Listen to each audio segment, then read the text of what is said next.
I just finally got the vision waiver approved, and I'm going to explain in this video how you can get it approved and what you need to do once you get into the military after your vision waiver is approved. What's going on? Ray here, channel Real Estate with Ray. If you're new to the channel, go ahead and hit that subscribe button where I talk about my journey in real estate and also help with financial coaching so we can get you to the point where you can start investing. So it's been a long time since I made a video, and I wanted to bring this video specifically to so many different people that have been reaching out asking me about how I get the vision waiver approved. My vision is this, my vision is that. So many different comments, so much love too as well. I appreciate you all for giving me the love and the feedback on the channel. But I want to make this video to help you all that's going to push you to get that vision waiver so you can get across to the next finish line in your life, to the next obstacle or milestone that you're trying to accomplish in your life.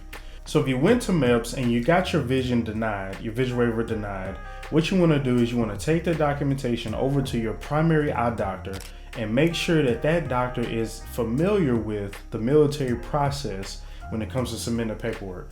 Luckily enough for me, my eye doctor actually was prior military, so he did have some experience submitting the paperwork. He was able to write up a letter because my vision is correctable, whether it be through contact lenses or my glasses. And as you can see, my glasses, they thick as shit. I'm blind as hell, but that does not stop you from getting qualified to go to the military once you have that waiver from the military, from MEPS.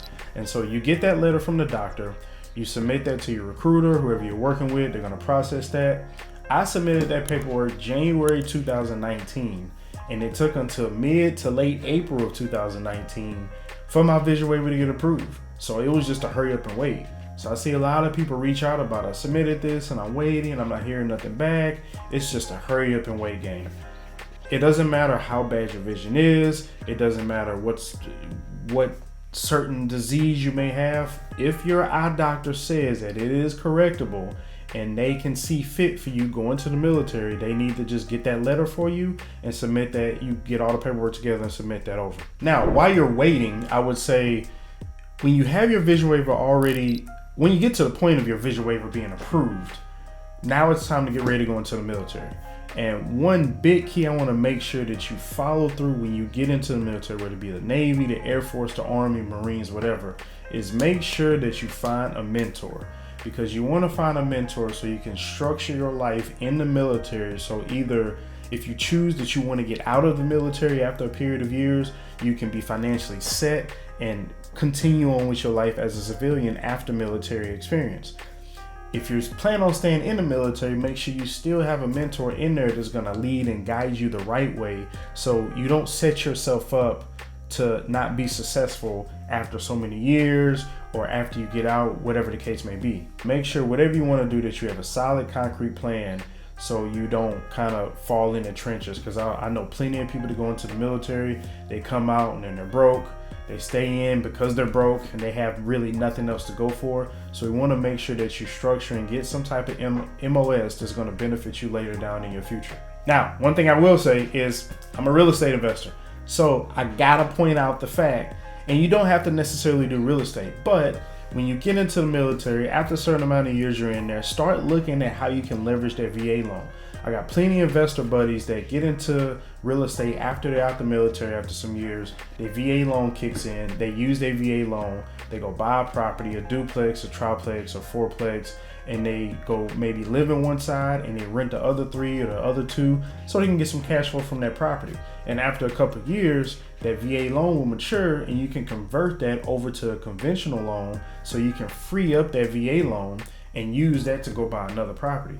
And you want to keep doing this. It's kind of like the Burr method that the Bigger Pockets podcast talk about. You buy it, you renovate it, you rent it out, you refinance. And you just do that over and over to kind of build your portfolio, because you want to make sure that you have a good, solid financial household whenever you're going through the military, getting out of the military, all these different types of things here. Now, Ray, what did you do? I haven't heard anything. That's the questions I've been getting. I haven't heard anything since the last time your vision waiver was not approved. What happened? Well, after my vision waiver got approved in April, I decided not to go. I think waiting so long, I was like, you know what? I'm just deciding that this is not it right now. I'm just gonna go about it my way. So I went forward. I actually have my engineering degree already. So I went forward and further into my career. I eventually transitioned over to hitting the 6-figure mark back in 2008, 2019, very quickly. I jumped from, I think, maybe $60,000 to over 100 grand, well over 100 grand within that 6-month period. And so at that point I said, well, I'm just gonna rock with engineering for a minute. And then I eventually started building up my real estate portfolio. At this point, I've closed multiple deals. I have Airbnb out here in the Atlanta market. We actually getting ready to close on my first international Airbnb. I have a 32 and a 16 unit townhome multifamily development going on. So it's been a lot of different projects and things that's been going on in my life as to why I decided not to go to the military. I just want to recap real quick.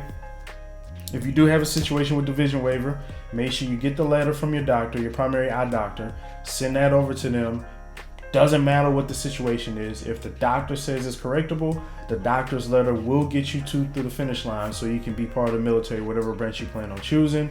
Make sure you find a good mentor. Make sure you identify the right MOS so you get your financial foundation in order before you get to the point and start investing. And leverage the tools in the military, man. The VA loan and a bunch of other military benefits that you get, leverage that. So, because this economy is crazy. You don't know what the hell is going to happen. So, hey, until my video next time, catch you on the flip side.